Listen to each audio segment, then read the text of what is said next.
Are you in love with the problem you're solving? Entrepreneurs, the solution is going to change 100 times. You have to love the problem, not what you're building.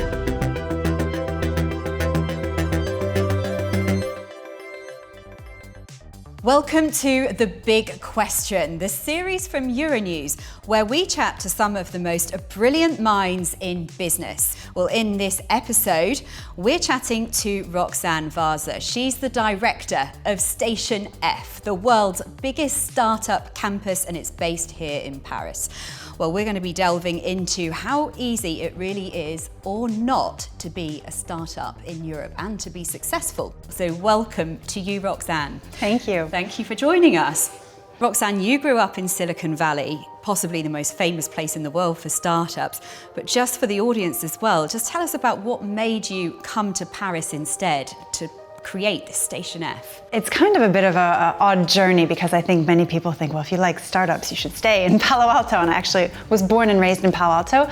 But I was always very fascinated by France growing up. I was very curious about different backgrounds and cultures. And so after my master's and after actually working for several years in the US for the French government, I decided to come out here to do a master's degree in France. And at that time, it was around 2009, the French ecosystem was just getting started and there was so much to build.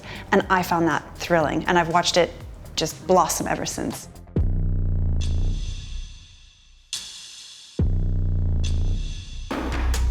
But just for context initially, for those who are watching who don't know what Station F does, can you enlighten us? Of course. So Station F is the world's biggest startup campus based in central Paris. So we like to think of ourselves a little bit like a university for startups. We have a massive work environment, so 34,000 square meters, literally the Eiffel Tower laying down, with different startup services, 30 different programs, and we have 1,000 startups that work out of this space.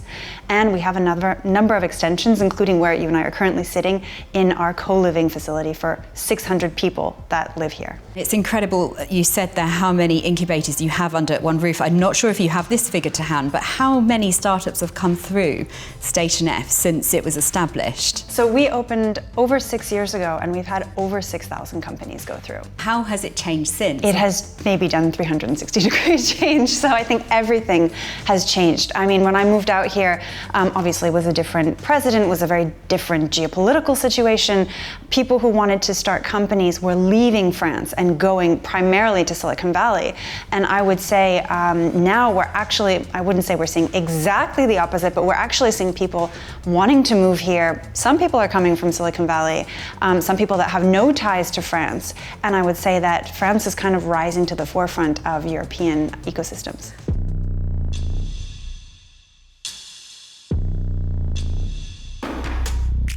Do you think, Roxanne, that it's still very much a male-dominated space in the tech sector, or has that changed as well? Have you seen that develop and change a lot in the years that you've been at Station F? That is something I've followed closely since I arrived in this ecosystem, and I've seen it make huge progress. I mean, in 2009, we weren't even seeing women, nobody was even concerned about women attending or speaking at conferences, and today we're talking about women as investors, women as co-founders. Things have changed dramatically. We're still not at 50-50. We have still quite a ways to go, but at Station F, we're at 41% of our companies that are co-founded or founded by women, and that's above the industry average.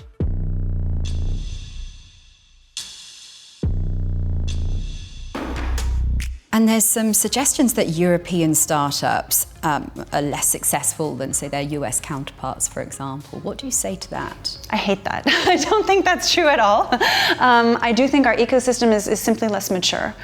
We've been around a lot less, but I do think things are moving very, very quickly. We have a huge benefit in France that the government really is a strong partner, has become a strong partner for our ecosystem, and so they're actively involved in how can we remove friction, remove barriers, and so in terms of financing, in terms of visas for foreign entrepreneurs and talent, they have done tremendous work. Well, that's interesting. So have you seen more startups in France specifically since Station F was established here? Yes, I mean, we at Station F, we have 1/3 of our community that comes from overseas. The countries that are the best represented after France are the US, UK, and Morocco in third, and before COVID we had China actually. And Roxanne, obviously, as you said though, that the startups are coming in from all over the world. Is there any common denominator? Is there a theme that you're seeing from the value systems of one country, for example, that tend to be particularly more successful than other countries or startups that come through Station F? So what I think is very interesting right now is I think there are a couple industries where France and Europe in general are very well positioned in comparison to maybe other countries. And also those are industries that at Station F we're looking at really heavily reinforcing. France for AI has really blossomed. We have a lot of excellent talent. We're even seeing a lot of talent come back to France now because of some of the networks that we have here, and even in terms of benefits for building a company. So I think AI is a clear leader. Climate here, I think we have a population in Europe that is way more climate sensitive. And so I think this is really a place where we're seeing great innovation in this space. And the third one that we've chosen, which is maybe not an obvious one, is quantum computing. And that's where we have our latest program at Station F, is a quantum program. And this just comes down to also, once again, the talent that we have here locally. One thing as well I wanted to point out, in the news we often see a lot of, that's it with the startups, opting to, when they get to that point where they might IPO or list on the public stock exchange. To those who don't know what IPO is, we've seen a lot of European companies and British companies as well opt for the NASDAQ or one of the US exchanges. Why is that? If you had to ask me what is the biggest challenge remaining in this ecosystem, I would say it's exits. Our exit market is just not comparable to exit markets overseas. It's a huge problem, and it's industry agnostic. And I think the government is well aware of this, but I do think this comes back to the maturity of the market. This comes back to also just educating the market in general and educating potential acquirers. They just don't have that culture yet. So I think this is something that the government is looking to change and actively working on.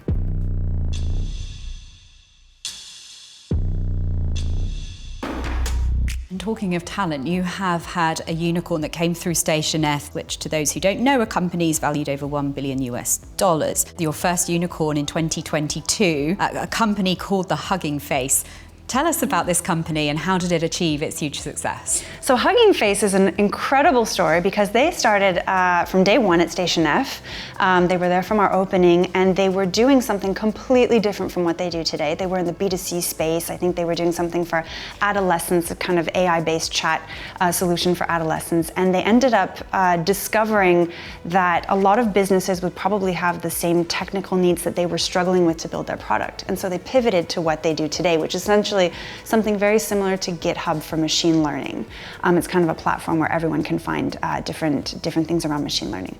And they have just exploded. I think they're one of the leading AI companies worldwide, and we're seeing them everywhere, and it's just incredible to see that they came out of Station F. Yeah, that must be very satisfying. That's it, when you see them in their early years and then to make it as a unicorn, absolutely incredible. Are there any other companies here on the brink of that? We have a lot of companies we're very excited about. I feel like I talk about my children when I talk about the companies at Station F. But we have especially two in the climate space that I'm really intrigued by at the moment. So one of them is called Neoplant, and they build genetically modified plants that can capture 30% more pollutants than a classical plant. And they'll be commercializing soon. Oh, that's incredible. Well, maybe they're the next unicorns, who knows? But I hope so. Absolutely. We'll be watching those. So I guess this leads on as well to a big question, which many will want to know, certainly who want to get into, want to grow as a startup, or maybe thinking about getting into it. What's the key to a successful startup in your view, Roxanne? It's so interesting. We see so many applicants applying to Station F, and I think people put a lot of pressure on the idea, but actually the idea matters not as much as who is building it, why they're doing it, what their driver is, what sets them apart from other people doing the exact same thing. So I encourage people interested in starting a business to really think about that. And then I would say actually a lot of it comes down to just building, pure building. Are you capable to move quickly, put something into place, test it, adjust when it needs to be adjusted? I mean, Hugging Face is a great example of this. And so that's what I really think people should think about when they're looking at potentially starting a company. Okay, well, take note of that advice, any startups watching and listening to Roxanne Varza.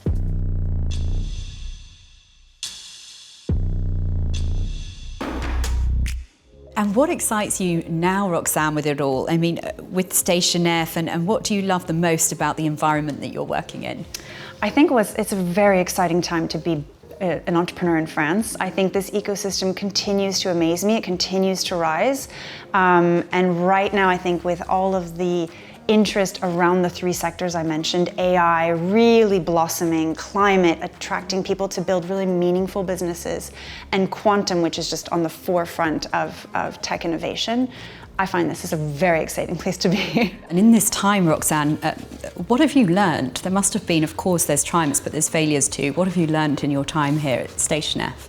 Interestingly enough, I'd say the biggest challenges maybe always remain the same. I mean, we're really working with an early stage population. So these are people when they have their first ideas, first products, and they need to start commercializing or they need to start building. They need to find their co-founders, first teammates, they need to find funding. So actually a lot of the stuff stays the same, but how they go about it and the economic context that impacts greatly all of those different elements changes on a regular basis. I mean, innovation, how people build businesses have changed a lot. We've gone through COVID during that time. We've gone through 2021, which was an economic boom, and then followed by 2022, which was, war and inflation. And so helping companies also navigate these times has also been very, very educational. With what you've created as well, where we're having this interview now is the flatmates, which is the cohabitation part. That community must be incredible. And is that, what are the advantages of that?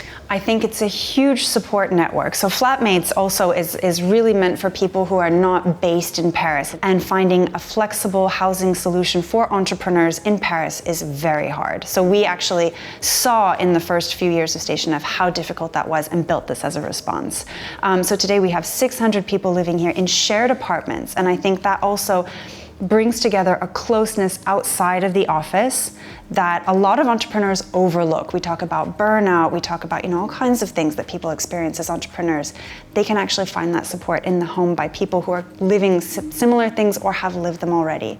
And we have a number of other facilities, including a restaurant we just opened. We also have a sports facility that's coming. So we're also encouraging people to have more balanced lives.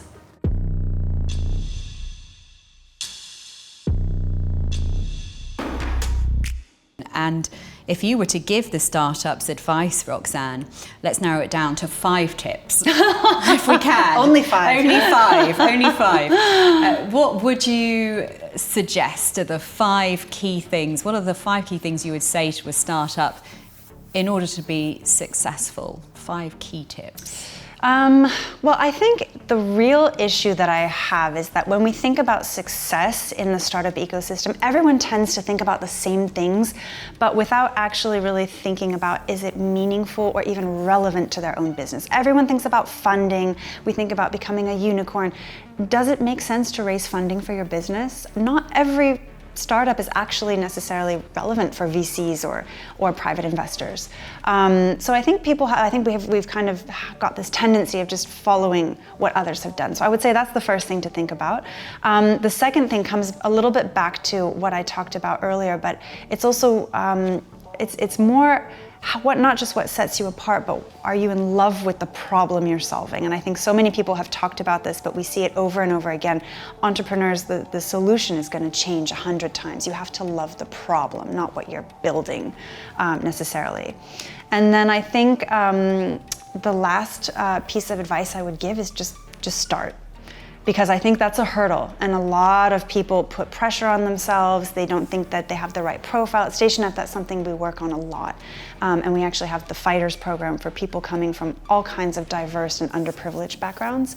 And it's really just give it a shot. See if it's for you. You don't have to even commit full time to it. Just start working through your ideas, start talking to people about it. And I think that's a huge barrier. That's only 3, but I hope that's enough. 3, very, and it's all about quality, exactly. And Roxanne, this just leads us on to our last question as well, because we've read that you'd like to start your own startup as well. I don't know where I don't know where that was I from. don't know where you'll find the time, but it's you're very good at time management, clearly. Any ideas or? Well, I think I've been asked this question many, many times. Do you want to start a company? Well, the answer is yes, but my real problem is that I love so many industries. What I love about what I do at Station F is I meet so many incredible people building incredible things from a wide variety of industries. I don't know how anyone can manage to focus on one industry, and I think that's why I maybe am not there yet to launching a company. Well, I'm sure we're going to see plenty more from you and doing amazing things. Roxanne, thank you so much for joining us on The Big Question. Thank you. And sharing all of your insights to everybody watching. Thank you so much. Thank you.